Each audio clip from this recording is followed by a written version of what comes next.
that explains the inscription above the middle archway. Her Majesty's Queen Anne, the royal capital. The coat of arms that you see up near the clock is a copy of Queen Anne's coat of arms, and her motto, Semper Eadem, is written at the bottom, and that translated from Latin to English is always constant or always the same. You can get a chance to walk around so you can see what's on the letter of the actually has an AR. I don't know how to say Queen Anne in Latin, but that's what it translates to. But I think it's Latin. That first Capitol building, Queen Anne's Capitol, was here up until 1747, when it was destroyed by a fire. And so it was decided to build a second Capitol building, because Williamsburg was the capital city and needed a place for government to meet. The second Capitol building was also made out of brick, and it looked very similar to the first one, but instead of the rounded ends on the south side, we had square corners. So it didn't look as unusual as the first one. And the council area was enclosed as well, so that was another difference. But the second Capitol building lasted longer than the first. It was here until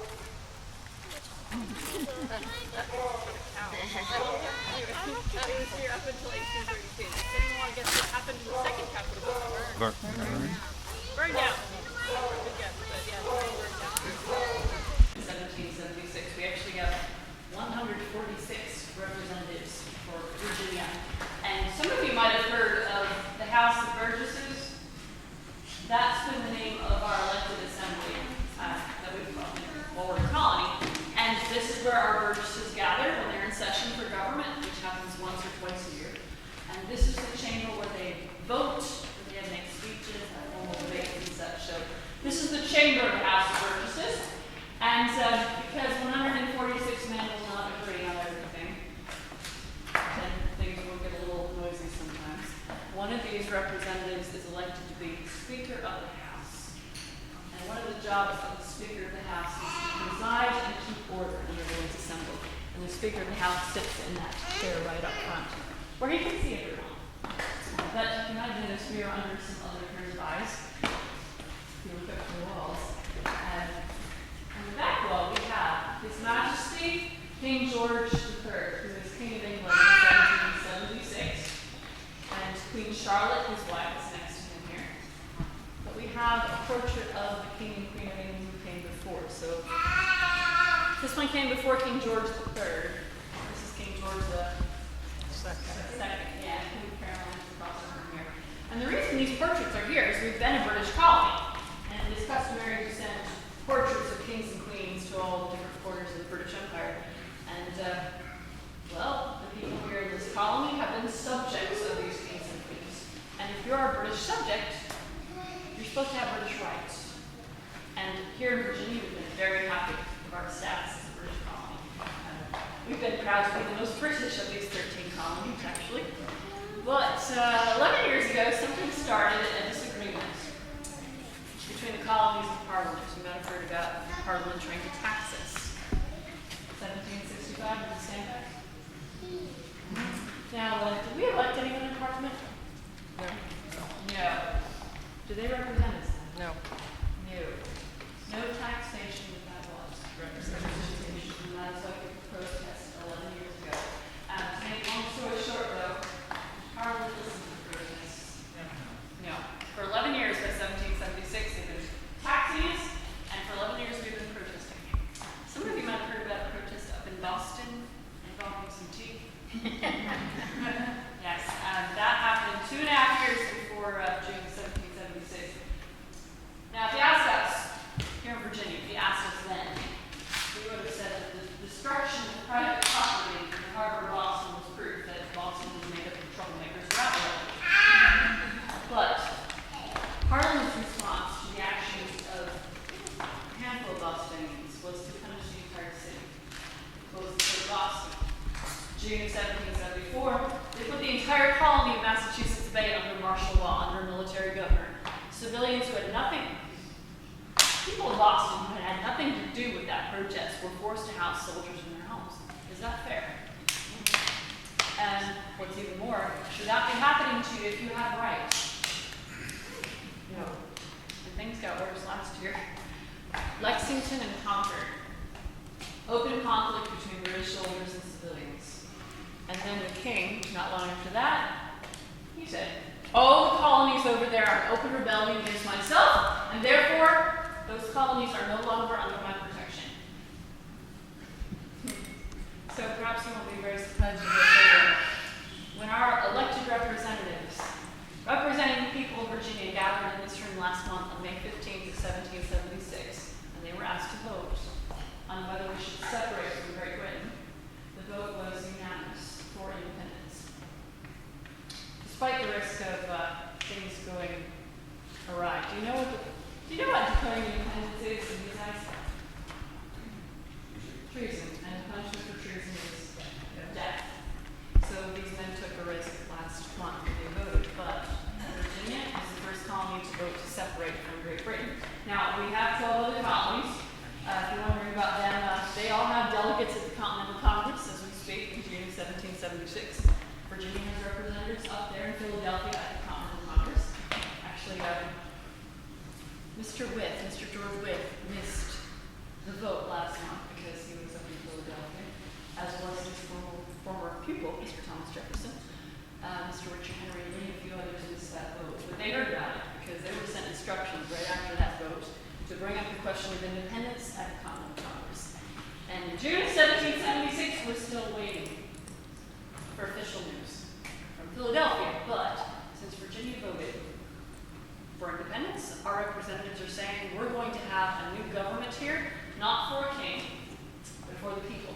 And because they think the people's rights are important, they're saying this new government is going to be founded or based on the rights of the people. So the very first thing they did was to write an official document that says what the rights of the people are. Good idea. Do you want about 146 men working on one document at once, though? So a committee was put together, and this committee has been working with both stairs in one of the committee rooms. We have 30 steps up to the second floor, so if anyone doesn't want to take the 30 steps, we will be coming back down on the other side once we've gone through the committee rooms. So if you'd like the option, you can go through the doors here across to the courtroom and look for us there if you want. But follow me above stairs if you'd like to come and have a look.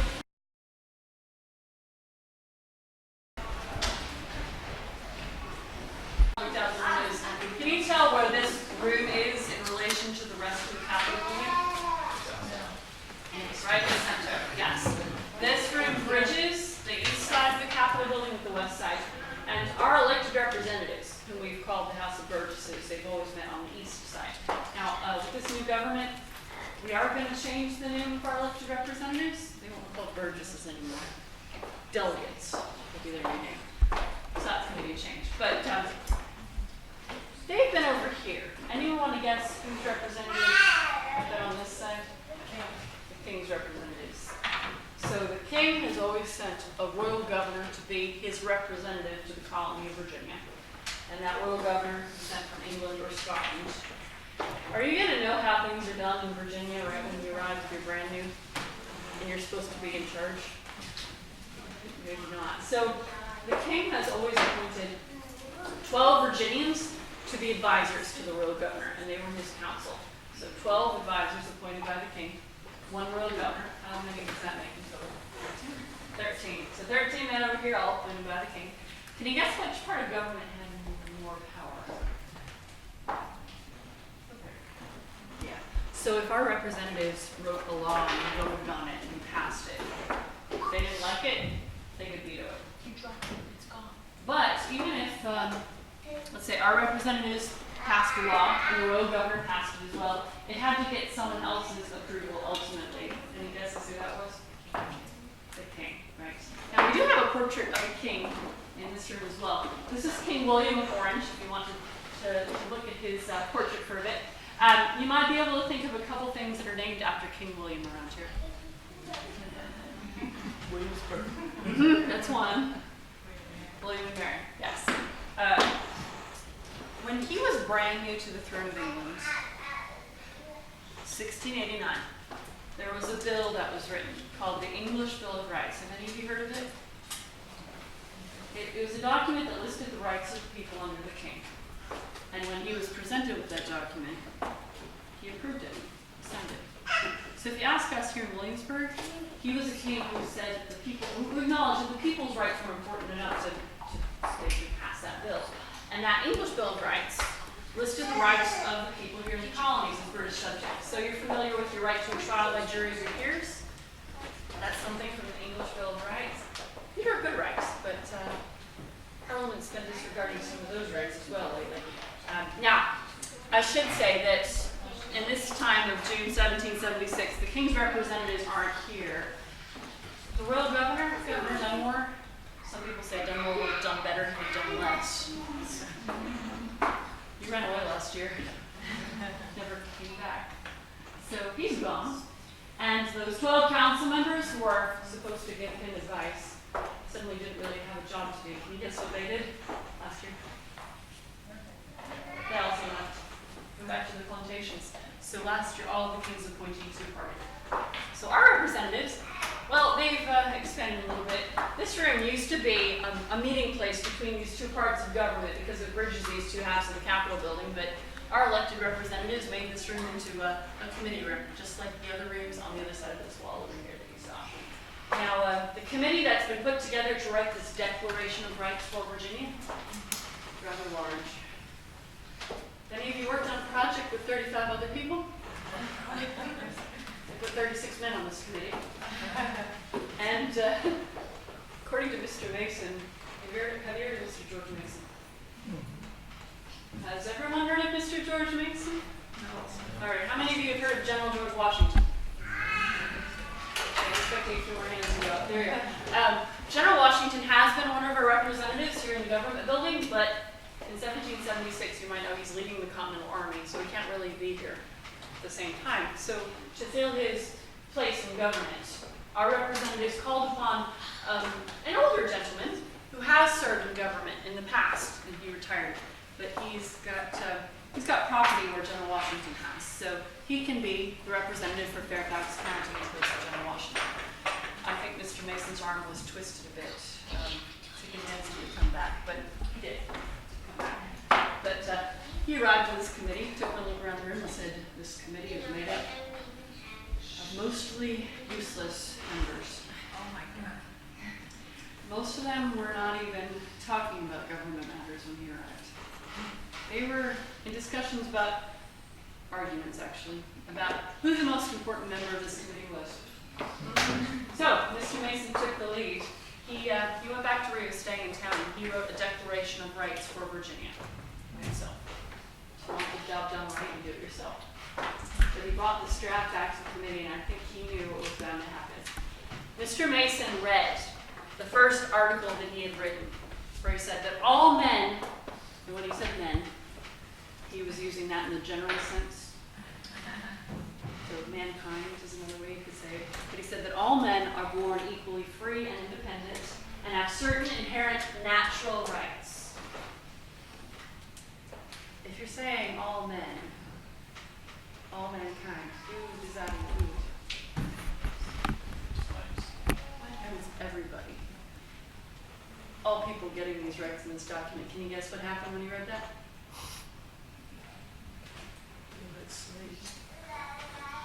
An argument started, and primarily over 40% of our population, which is enslaved in Virginia. People considered property, and there's a bit in this Declaration of Rights about acquiring and possessing property, which is an important thing for the United government and for other people as well. But if you're going to say slaves have these rights, if everybody has these rights, it's going to bring some changes. So can you guess what the committee did after 2 days of arguing? They agreed with what he wrote? Nope, they changed it. So now Article 1, the very first article of this Declaration of Rights says that all men are by nature equally free and independent and have certain inherent rights when they enter into a state of society. So basically, if you are part of society, the rights in this document are yours. If you are not part of society, you are excluded. So that's how the committee got around the question of slaves. But if you consider everyone who's outside of society, what would you say about convicts? Are they part of society? Yeah, some people. Indentured servants? Nope. And we have quite a few people in Virginia who are loyal to the king. We call them loyalists. They're not really considered part of society either right now. So the committee eliminated quite a number of people from the rights in this document with that change that they made. Mr. Mason was none too pleased with them. And most of the time he's frustrated with most of these men. But there is a young man on this committee by the name of Mr. James Madison. I don't know if you've heard of him. He's a brand new government this year, 1776. Mr. James Madison, you're in? No answer. Okay. He had an idea when religion came up in this committee. Now, how many of you know what our one established church is here in Virginia? Church of England, right. And over in England, who is the head of the Church of England? King. So here in Virginia, who's the head of the Church of England in Virginia? Who's it been? King's representative, right? No separation between church and government. And we have tolerated people outside this one church, unless they were Roman Catholic. Roman Catholics have never been tolerated here in Virginia. But to give an example of toleration, have you heard of the Presbyterians? It's one of the Protestant groups. They have a meeting house down the street because they asked permission for it, and that permission was granted. But they are not to be meeting after dark. They are not to be meeting behind closed doors. And if one of their preachers is preaching in public without a license, he's put on trial in court. Actually, we had more Baptist preachers waiting in jail for trial than Presbyterians, but that's been how things have been. Anyway, Mr. Madison's idea was to replace this state of toleration with freedom of religion, to write that in as a right for Virginia. And he also suggested that we separate the church from the government. How do you think the committee responded? It was mixed. In the end, they decided to go along with freedom of religion, but not with separation of church and state. So it's going to bring some changes, but not everything is changing. Now, this Declaration of Rights has, we'll see Mr. Mason wrote in freedom of the press. That's another new thing. But he also copied some very, very old rights. Actually, he copied quite a few things from the English Bill of Rights that we mentioned that was written during the reign of King William IV. And some of the things that Mr. Mason copied from that document approved by the King William have to do with trials. And we have a courtroom below stairs. How many of you would like to have a look at our courtroom? Great. Before we go below, though, right on the other side of this wall is that council chamber where the royal governor used to meet with his 12 advisors. I think you might want to take a peek in there before you go below, especially if you've been looking at how the rooms have been decorated up to this point. Not nearly as